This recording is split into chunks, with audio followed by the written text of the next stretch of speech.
going to articulate the importance of fundraising for a purpose and recognize how to successfully frame fundraising efforts. We're going to write a draft fundraising plan and timeline for SPROG fundraising and decide whether or not we would like to join a regional fundraising team to ensure funding for future SPROGs. I don't remember. Decisions. Yeah. Any questions? Cool.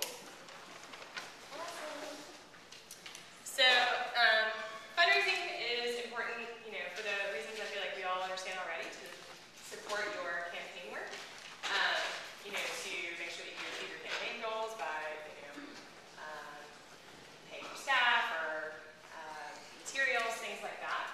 But it's also really important that we understand why we're fundraising specifically, and how those resources are going to be used to further your campaign goals.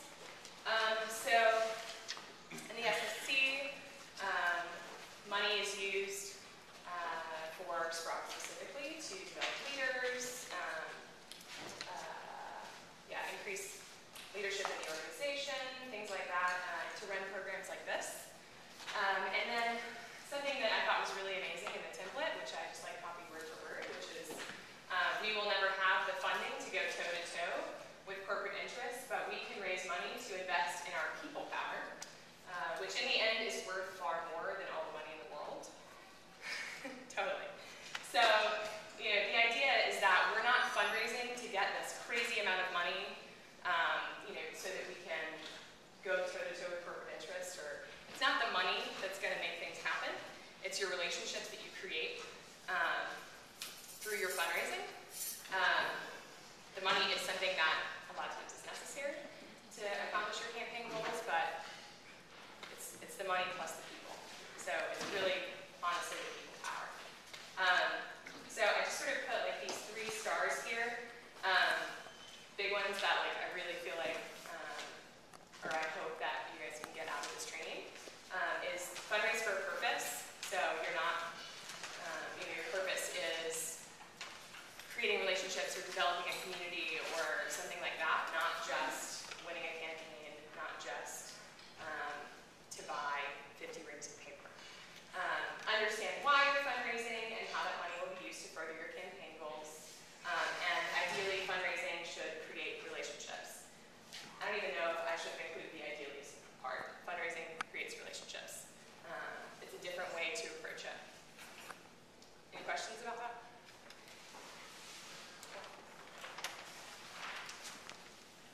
So we have different types of fundraising. We have grassroots fundraising, which is what the SSC does. We have a bunch of people on different fundraising teams looking everywhere possible for money. We start from the ground up. We get a lot of small donations that help us a lot. We also have individual donors. The SSC doesn't work with this as much, like large donors, but that's a possibility for your campaigns. Donations from other organizations.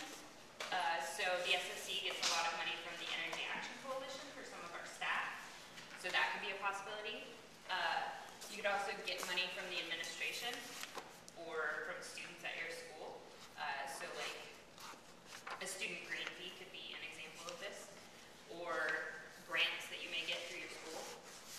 In-kind donations. So at the Re-Energize Texas Summit in 2008, Stonyfield Farms didn't want to give us any money, but they gave us 400 cups of yogurt for breakfast for our summit, so that was really awesome.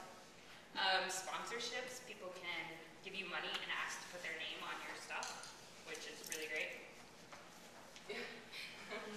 And grants, so you can apply for different kinds of grants. There are all kinds of grants right now that you can apply for, like Pepsi is a big one that I've seen a lot this summer. The ones we're going to focus on in this training are grassroots fundraising, because that's a lot of what we do in the SSC. Any questions? Any example? Yeah, Paul. Wait, sorry, are you just going to break these down, all of these, or just focus on the first one? We're going to focus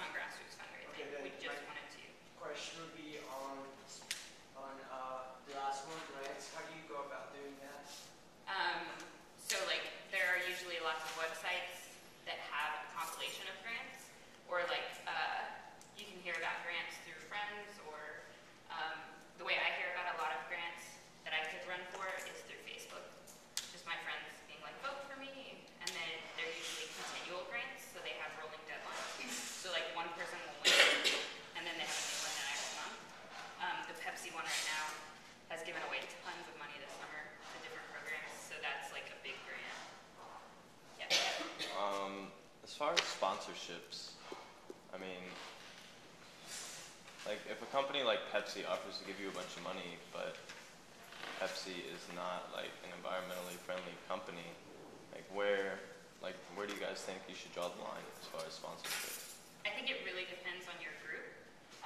You should really talk to your group about that. But I have an example of that. I'm trying to get institutionalized recycling at University of Texas because we're gigantic and we're throwing away a ton of stuff. Exxon came in and said, we will buy all of your bins. And I was like, no, Yeah, that they're is. not doing that. So I think it's really like a personal choice that you should discuss with your group. Mark. Oh, I was just going to give another example of that. That was kind of controversial. Walmart offered PowerShift a lot of money. So instead of taking the money from Walmart and integrating it into the conference or refusing a lot of money, EAC, Energy Action Coalition, used it completely for scholarships, saying that they would rather take Walmart's money to get people who otherwise couldn't go to PowerShift there than just refuse it. So there are also ways that you can talk about using the money in a way that you would think would be more ethically sound. Yeah, and I also want to differentiate between individual donors and sponsorships. So like Walmart could donate that money and want nothing else to do with the program, and that makes it a little bit different. Sponsorships, they usually want their name on everything and they want to play a